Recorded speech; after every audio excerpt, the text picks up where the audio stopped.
श्री गणेशाय नमः। श्री सरस्वते नमः। श्री गुरुभ्यो नमः। जगद्गुरु नरेंद्राचार्य महाराज की जय। सद्गुरु काडसिद्धेश्वर महाराज की जय। संत शिरोमणी गजानन महाराज की जय। आद्य जगद्गुरु रामानंदाचार्य महाराज की जय। सियावल्लभ रामचंद्र की जय। गुरुर्ब्रह्मा गुरुर्विष्णू गुरुर्देवो महेश्वरा गुरुर्साक्षात् परब्रह्म तस्मै श्री गुरवे नमः। सार्थ श्रीमद्दासबोध दशक 11वा समास 8वा अंतरात्मा विवरण। श्रीराम आदिवंदू सकळ करता समस्त देवांचा जो भरता त्याचे भजनी प्रवर्ता कोणीतरी तेने विण कार्य न चले पडिले पर्ण तेही न हाले अवघे त्रैलोक्याची साले जयाचनी तो अंतरात्मा सकळांचा देवदानव मानवांचा चत्वार खाणी चत्वार वाणीचा प्रवर्तको तो एकलाची सकळा घटी करी भिन्न भिन्न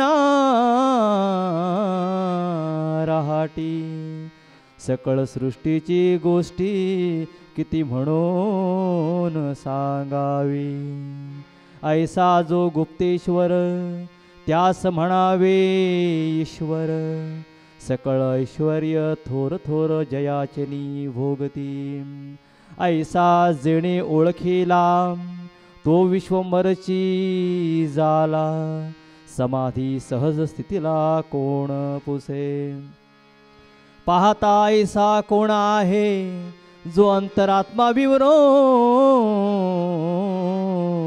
पाहे अल्प स्वल्प कळून राहे समाधानी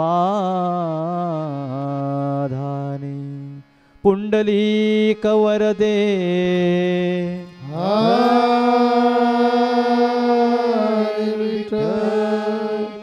श्री ज्ञानदेव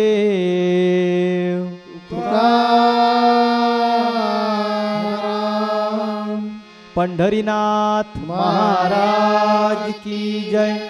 जगद्गुरु नरेंद्राचार्य महाराज की जय। अनंत श्री विभूषित जगद्गुरु रामानंदाचार्य श्री स्वामी नरेंद्राचार्यजी महाराज यांच्या चरणकमलांना वंदन करून आज ह्या महन्मंगल अशा संतसंगाला उपस्थित सर्व गुरुबंधू आणि गुरुभगिनी यांना माझा श्री गुरुदेव। मागील संतसंगामध्ये आपण चंचल नदी याविषयी खूप उत्तम असं निरूपण आपण ऐकलं।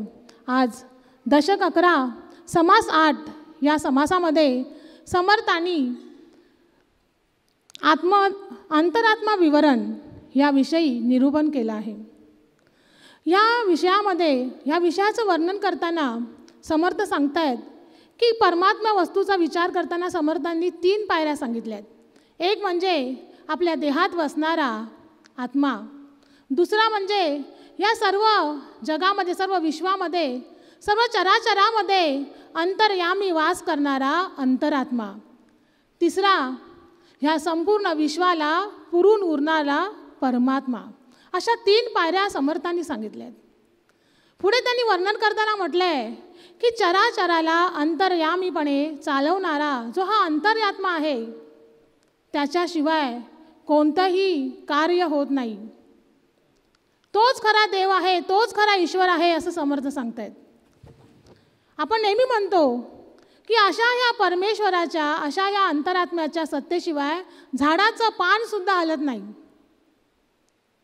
तो काय करतो, त्याच्यापासून जी प्रेरणा मिळते, जे चैतन्य मिळतं, त्या चेतनेने हे सारं त्रैलोक्य चालतं।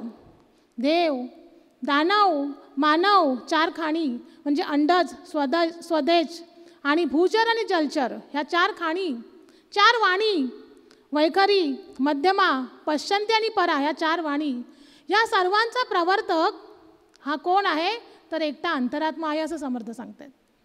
हा देवांचाही देव आहे.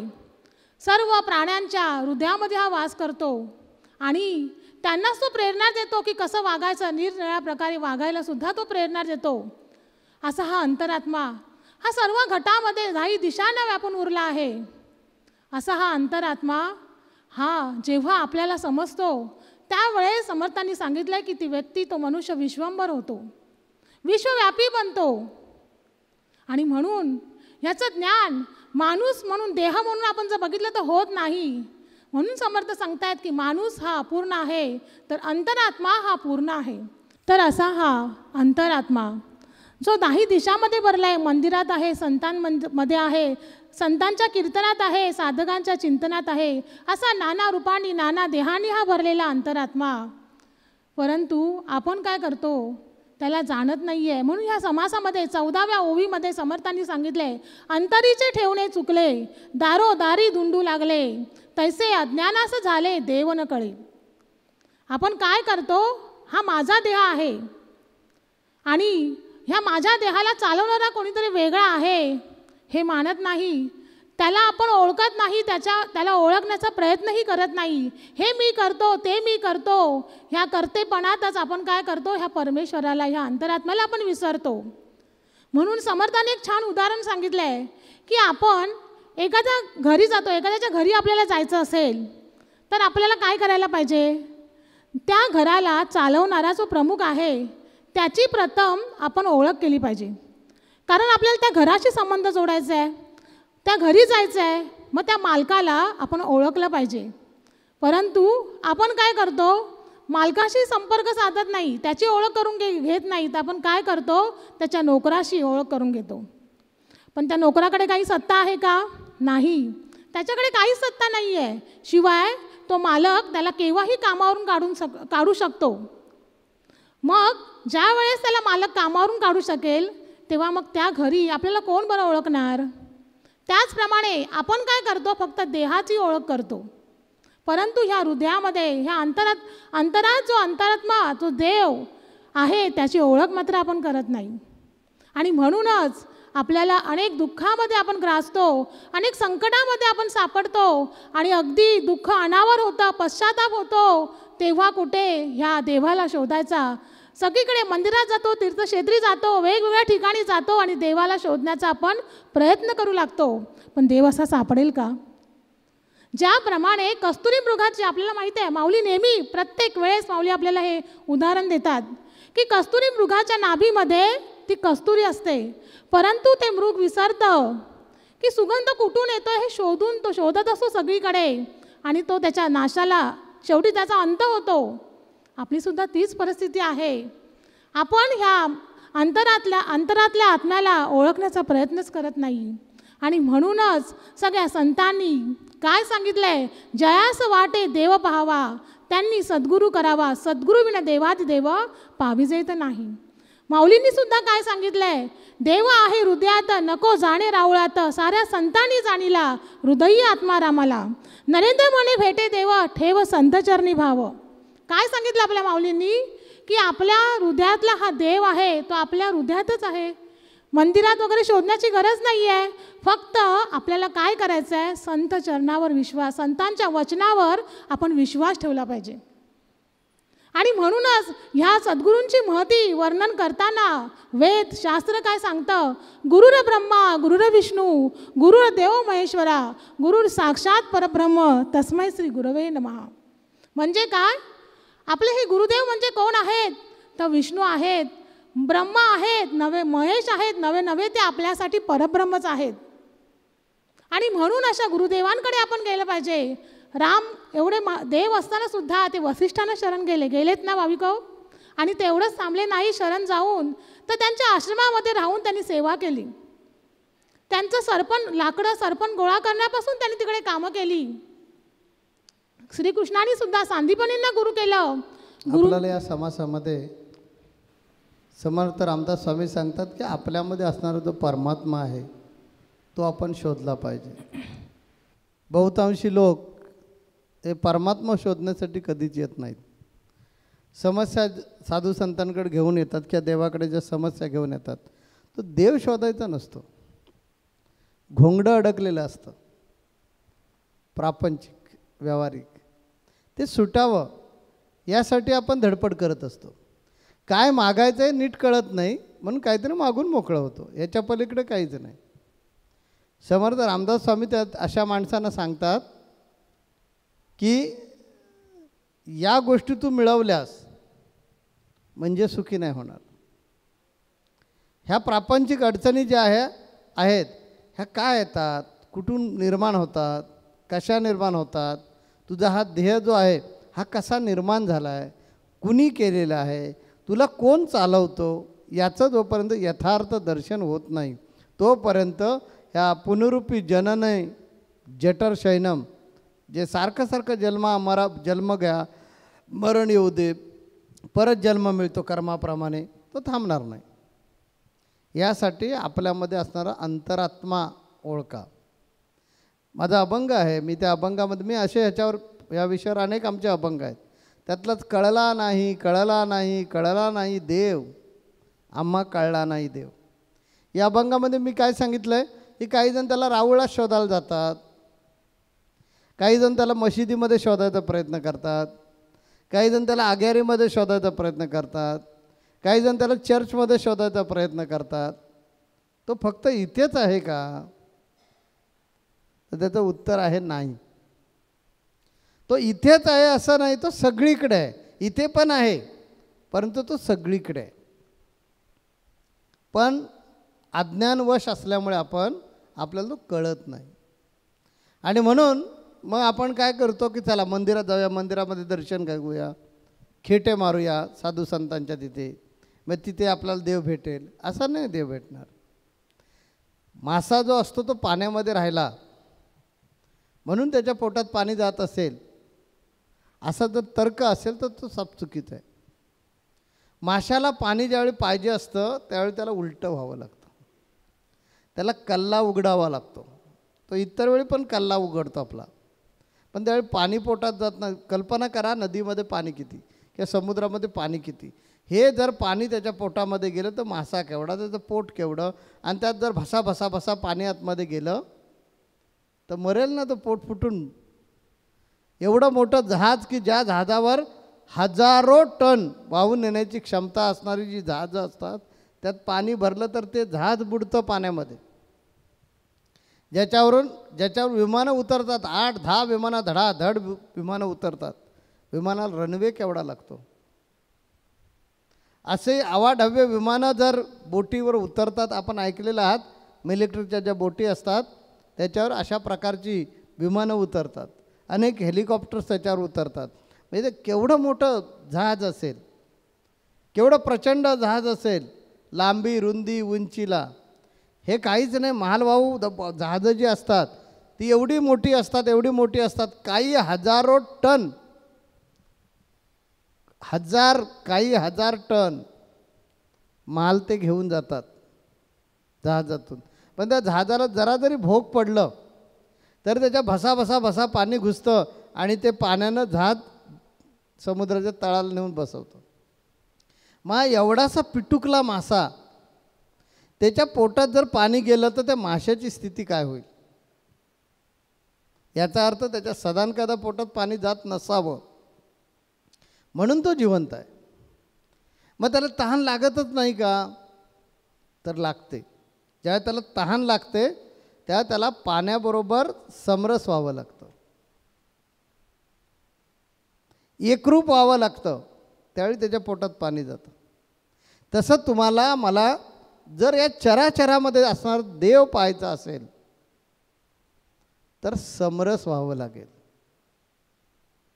आपण ज्या ठिकाणांमध्ये जातो शोधायला ते त्याचं पवित्र ठिकाण आहे, राजधानीचं ठिकाण आहे. मंदिर, मशीद, चर्च, आगारी. एखादं राज्य असतं नाही का, राजा कुठेतरी एका ठिकाणी बसलेला असतो परंतु त्याचा अंमल सगळीकडे चालू असतो. त्याच्या कार्यक्षेत्रात येणारं सगळं जे आहे ते त्याच्या राज्यामध्ये मोडलं जातं. तसा भगवंत हा चराचरात आहे. त्याला शोधायचं पवित्र स्थळ म्हणजे मंदिर आहे. नाही तर उद्या कोणतरी त्याचा अर्थ असा विचित्र घेईल किंवा वेगळा काढेल की ठीक आहे आजपासून मंदिरात जायची गरजच नाही. तर आम्हाला तसं नाही म्हणायचं आहे की देव चराचरात आहे, सगळीकडे आहे. मागच्या वेळेला प्रवचनामध्ये वरेकर गुरुजीने एक प्रवचन केलं होतं, आठवतं आहे का बघा? एक 2-3 संत संघापूर्वी केलं होतं. त्यात एका साधूला विचारला होता प्रश्न राजानं की देव कुठे पाहतो? तर त्यांनी ते दृष्टांत सांगितला होता की देव ही ज्योत जी आहे ही ज्योत सगळीकडून तुम्हाला ज्योतच दिसते, हिचं तोंड कुठल्या दिशेला आहे? राजाला सांगता येईना. देव कुठे राहतो? त्याचं उदाहरण दिलं होतं त्याने, दुधामध्ये दही, दह्यापासून ताक, ताकापासून लोणी, लोण्यापासून तूप. ह्या सगळ्या पदार्थांमध्ये दूध आहे की नाही? तर जरूर आहे, फक्त त्याचा फॉर्म बदलत चाललेला आहे. तसा हा प्रकार आहे की अंतरात्मा, परमात्मा आणि तुम्ही आत्मा. तुम्ही म्हणजे मी पण एक आत्माच आहे. हे 3 त्याचे काय झालेत की फॉर्म आहेत त्याचे. जसं दुधातून दही हा एक फॉर्म वेगळा तयार होतो, रंग तोच राहतो पण गुणधर्म वेगळे होतात. त्या दह्याचा फॉर्म बदलला की ताक तयार होतं. म्हणजे दूध आणि दुधाचा घट्ट झालेला पदार्थ दही जो आहे ते दही आणि पाणी वेगवेगळं व्हायला सुरुवात होतं, मग ताक तयार होतं. या ताकामध्ये दह्याचे काही तुकडे असतात, काही पाण्याचा अंश असतो आणि त्याच्यावर जो फेस येतो तो फारच वेगळा येतो, त्याला आपण म्हणतो लोणी. या लोण्याला उष्णता दिली की त्याचं बनतं तूप. हे तुपाचे गुणधर्म फारच वेगळे. तसं आत्मा, परमात्मा आणि अंतरात्मा हे तिघांचे गुणधर्म एक वेगवेगळे जरी असले तरी ते एकापासूनच तयार झालेत. पिंडी ते ब्रह्मांडी. जे आपल्या पिंडामध्ये आहे ते ब्रह्मांडात आहे. म्हणून कुठल्या तरी कवीने म्हटलं आहे, शोधिसी मानवा रावळी मंदिरी, नांदतो देव हा आपुल्या अंतरी. आपल्या अंतरामध्ये, आपल्या हृदयामध्ये तो विलसत असतो, पण आपण काय करतो त्यालाच नेमके विसरतो आणि बाकीच्या सगळ्या गोष्टी करत असतो. म्हणून मी नेहमी तुम्हाला आठवण करून देण्यासाठी सांगतो, तुम्ही जे जे काय करताय ना ते मी तुमच्या जवळच बसून, तुमच्यातच बसून पाहतोय, कारण मी अंतरात्मा आहे. या आत्म्याच्या पुढची आवृत्ती माझी आहे आणि माझ्या पुढची आवृत्ती परमात्मा आहे. आणि त्यामुळे मला ज्यावेळी तुम्ही सांगता मला अमुक वाजता उठवा, तर मी का उठवतो? तर मी माझं जे स्वरूप आहे, मी मुळातलं दूध आहे, आता दुधावर प्रक्रिया होऊन माझं दही तयार झालेलं आहे. माझा फॉर्म बदलला आहे. बदललेला फॉर्म जोपर्यंत तुम्ही स्वीकारत नाही तोपर्यंत तुम्हाला माझा देहच दिसणार. जे स्वीकारतात त्यांना मी अंतरात्मा दिसणार. ज्याने तो माझा फॉर्म स्वीकारला नाही तर म्हणणार काय बापरे केवढं मोठ्या मोठ्या गप्पा मारतात, आहे तर इथे कसं येऊ शकतात संत संघात, कसं येऊन मला उठवणार? अनुभव येतो, अनुभव येतो त्यावेळी कळतं खरंच की स्वामी आले होते इथे. मग त्याचा शब्दशः अर्थ नाही घ्यायचा. स्वामींचं शरीर नव्हतं आलं. स्वामीरूपी जो अंतरात्मा आहे तो अंतरात्मा तुमच्या हृदयातच आहे. म्हणून तर मी सांगितलं अभंगामध्ये, देव आहे हृदयात नको जाणे रावळात, साऱ्या संतांनी जाणीला श्रेष्ठ अशा परमात्म्याला. आम्ही सर्वांनी जाणलं आहे की सगळीकडे जिकडे जिकडे बघाल तिथे मीच आहे. प्रत्येक संताला त्याचा अनुभव आला आहे की जिथे बघाल तिथे मीच भरलेलं आहे.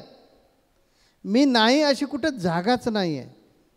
आणि याचं निसंशय ज्ञान गुरु महाराजांमुळे मिळालं आहे. आणि म्हणून हे आम्ही ठणकावून सांगतो, कारण त्याचा प्रत्यय घेतला आहे, अनुभव घेतला आहे, त्याची प्रचिती आहे, अनुभूती आहे अध्यात्मशास्त्र हे अनुभूतीचं शास्त्र आहे. विज्ञानाचं जसं परिमाण आहे सिद्धांत, तसं अध्यात्माचं परिमाण आहे अनुभूती. ही स्वतः अनुभूती घेतले म्हणून तर ज्ञानेश्वर महाराजांनी सांगितलं, हो त्या पखाल्याला सांगितलं, हा पखाल्याचा रेडासुद्धा वेद गाऊ शकतो. म्हणून मी सांगतो, हो माझं नाव सांग, सापसुद्धा थांबला पाहिजे. याचं कारण आम्हाला निसंशय ज्ञान आहे की त्या सापामध्ये असणारं चैतन्य, माझ्यामध्ये असणारं चैतन्य आणि तुमच्यामध्ये असणारं चैतन्य म्हणजेच आत्मा एकच आहे. त्या आत्म्याची नावं आहेत, कोण त्याला चैतन्य म्हणेल, कोण त्याला गोविंद म्हणेल, कोण त्याला मुकुंद म्हणेल.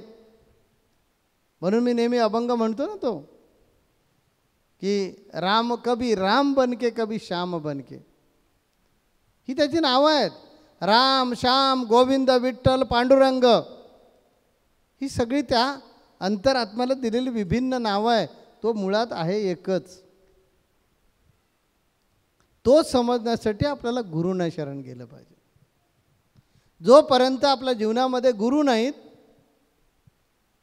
योग्य प्रकारचे गुरु, योग्य प्रकारचे गुरु भेटत नाहीत, तोपर्यंत आपल्यावर पैलू निघू शकत नाहीत. आणि पैलू पाडण्यासाठी सुद्धा आपण मुळात रत्न असावं लागतं. आपण जर गार असू तर चिनी वैचारिक मारल्याबरोबर 2 तुकडे होतील आणि पैलू पाडताच येणार नाहीत. म्हणून काच, गार आणि रत्न म्हणजे हिरा हे दिसायला जरी तिघे सारखेच असले तरी त्यांच्या क्वालिटीजमध्ये फरक आहे. आपल्याला हिरा बनायचं म्हणून संत संघ जॉईन करायचं. आपण जर हिरा असू, आपल्यामध्ये चेंजेस, हिरासुद्धा असं काही जादूनं बनत नाही, तो पण एक खडकच आहे. तो खडक अनेक वर्ष त्या खडकावर परिणाम होऊन वातावरणाचे तो अशा पद्धतीने बनलेला असतो की काचेसारखा पांढरा शुभ्र असतो, नितळ असतो, कठीण असतो, वज्रापेक्षाही कठीण. म्हणून त्याला कशानेही कापता येत नाही, फक्त हिरकणीच कापू शकते त्याला. म्हणून त्याच्यावर पैलू पडू शकतात. तसे संस्कार फक्त तुमच्यावरच करता येतील, कारण तुम्ही हिरे आहात सगळेजण.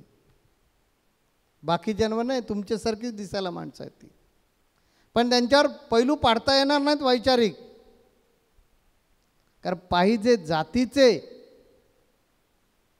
वेडा गबाळाचे काम नाही. म्हणून आम्ही नेहमी सांगतो की तुम्हाला हिरा होण्यासाठी दरवेळेला जी आपण संत संघामध्ये येतो आणि गुरुमाऊली किंवा गुरुमाऊलीच्या माध्यमातून जो आमचा प्रतिनिधी तुम्हाला मार्गदर्शन करत असतो, ते मार्गदर्शन आत्मसात करून माझ्यामध्ये मी डेव्हलपमेंट कशी करेन इकडे लक्ष दिला पाहिजे. नाहीतर आठवड्याचा संत संघ वारी करणार नाही का, पंढरीची वारी करणारे आम्ही लोक काय करतो, वाऱ्या मोजतो, अमुक वाऱ्या झाल्या. त्या वारीला महत्त्व नाही आहे. ही वारी जन्म मरणाची वारी जर चुकवणार असेल तर ती वारी करून काही उपयोग आहे. मग जन्म मरणाची वारी चुकवण्यासाठी आम्ही आमच्यात काही बदल करणार असू तर ती वारी सार्थकी ठरणार आहे. तसं आम्ही संत संघात आल्यानंतर आमच्यातला राग, आमच्यातला द्वेष, आमच्यातला ईर्ष्या, आमच्यातल्या वासना, आमच्यातल्या आकांक्षा